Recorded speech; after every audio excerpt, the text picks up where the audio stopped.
Hello, dear friends. Welcome back to Golden Echoes Hub. It's Charlotte here, and I'm so glad you've joined me today for another story from my journey. I'm 80 now, sitting in my little seaside apartment in St. Augustine, Florida, where the ocean hums a gentle song outside my window. But today, I want to take you back to a time when I was 73. A time when I faced one of my biggest fears and learned to swim for the first time in my life. This story is called Swimming at 73, a brave leap into the unknown. And it's about finding courage, embracing new challenges, and discovering that it's never too late to try something new. So, grab a warm cup of tea, maybe a cozy blanket, and let's step back to a sunny summer morning in 2008 in Asheville, North Carolina. It was the summer of 2008, and I was 73 years old, still living in my house in Asheville, the one Tom and I had filled with so many memories. By then, I found ways to bring joy back into my life after losing Tom in '92. My garden was thriving. I'd taken my first solo trip to Savannah at 71, and I'd learned to fight loneliness with the help of my dear neighbor Evelyn. I was feeling stronger, more alive, but there was one fear that had followed me my whole life. Water. I'd never learned to swim. Not as a child, not as a young woman, not even when Tom and I would take the kids to the lake. I'd always stayed on the shore, watching them splash and laugh, while I sat with a book, my feet firmly on dry land. The fear started when I was a little girl, maybe 5 or 6. My older brother had pushed me into a pond as a prank, and I'd flailed in the water, gasping for air, until my father pulled me out. From that day on, I couldn't even wade into a shallow pool without my heart racing. Tom had tried to teach me a few times, but I'd always back out, too scared to let go of the edge. After he passed, I thought I'd never have a reason to try again. But that summer, something changed. My granddaughter, Lily, was 8 years old then, and she loved swimming. She and her brother Ethan were visiting me for a week in July, and Emily had signed them up for swim lessons at the local community center. One morning, Lily came running into the kitchen, her eyes bright with excitement. "Grandma, you should come to my swim lesson today," she said, tugging at my hand. "I'm going to swim across the whole pool." I smiled, but my stomach twisted at the thought of being near the water. "I'll come watch you, sweetheart," I said, hoping that would be enough. But when we got to the community center, Lily had other plans. "Grandma, why don't you swim with me?" she asked, her little face so full of hope. I froze. I didn't want to disappoint her, but the thought of getting into the water made my palms sweat. That night, I couldn't sleep. I kept thinking about Lily's words, about the way her eyes had lit up when she talked about swimming. I thought about Tom, too, how he'd always encouraged me to face my fears, how he'd hold my hand and say, "You can do anything, Charlotte." I was 73 years old, and I'd spent my whole life letting this fear hold me back. Maybe it was time to try. The next morning, I called the community center and asked if they had swim lessons for adults. To my surprise, they did. A beginner class for seniors, starting that week. I signed up before I could change my mind, my hands trembling as I wrote my name on the form. The first lesson was on a Tuesday morning, and I was a bundle of nerves. I stood in front of my mirror, pulling on a simple black swimsuit I'd bought the day before. feeling more self-conscious than I had in years. I packed a towel, a photo of Tom for courage, and a little notebook to jot down my thoughts, and I drove to the community center. The pool was indoors, the air warm and humid, the water a bright clear blue. There were 5 other seniors in the class, 3 women and 2 men, all around my age.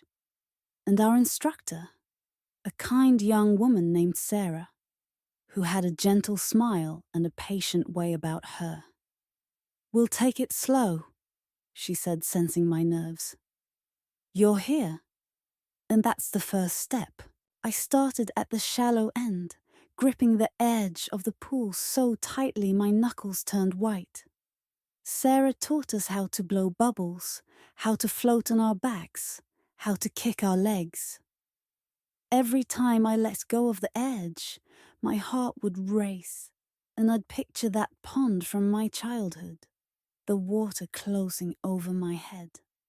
But then I'd look at Sarah's encouraging face, or I'd think of Lily, and I'd keep going. "You're doing great, Charlotte," Sarah would say, and I'd manage a shaky smile. By the end of that first lesson, I'd floated on my back for a full 10 seconds. My first real victory. I went home that day, feeling a mix of exhaustion and pride, and I wrote in my notebook, "I did it. I'm not afraid anymore, at least not as much." Over the next few weeks, I went to every lesson, determined to keep pushing myself. I made friends in the class. There was Margaret, a 70-year-old who'd always wanted to swim so she could join her grandkids at the beach. And George, a 75-year-old who'd had a stroke and was relearning how to move in the water. We'd cheer each other on, laughing at our clumsy attempts, celebrating every small milestone. Sarah was a wonderful teacher, patient and encouraging, and she'd play soft music during our lessons to help us relax. One day, she brought floaties for us to use, and I laughed so hard I nearly cried as I bobbed around the pool feeling like a child again. The biggest challenge came at the end of the course, when Sarah told us we'd be swimming across the shallow end of the pool, 25 feet, from one side to the other. I'd learned the basics by then: how to kick, how to move my arms, how to breathe. But the thought of swimming that distance without touching the bottom made my stomach churn. The night before, I sat on my porch with a cup of tea, looking at the photo of Tom. "I wish you were here to see this," I whispered. "I'm doing this for you, for Lily, for me." I went to bed with a nervous flutter in my chest, but also a quiet determination I hadn't felt in years. The day of the swim, Lily and Ethan came to watch, along with Emily, who'd driven up for the weekend. They sat on the bleachers, waving and cheering as I stepped into the water. I took a deep breath, pushed off from the wall, and started to swim. My arms moved in slow, careful strokes. My legs kicked, and I kept my eyes on the other side of the pool. Halfway across, I felt a wave of panic. I couldn't feel the bottom, and my old fear started to creep in. But then I heard Lily's voice. "You can do it, Grandma." And I kept going. When my hand touched the other side, I stood up, gasping, and turned to see my family clapping and cheering. Lily ran over and threw her arms around me, her little face beaming. "You did it, Grandma. You're a swimmer now." I hugged her back, tears in my eyes, feeling like I'd conquered the world. That swim was more than just a physical challenge, it was a turning point. At 73, I'd faced a fear that had held me back my whole life, and I'd come out stronger on the other side. After that summer, I kept swimming, joining a weekly swim group at the community center. I even took Lily and Ethan to the lake the next year. And for the first time, I waded into the water with them, laughing as we splashed together. I'd whisper to Tom in those moments, "I did, love.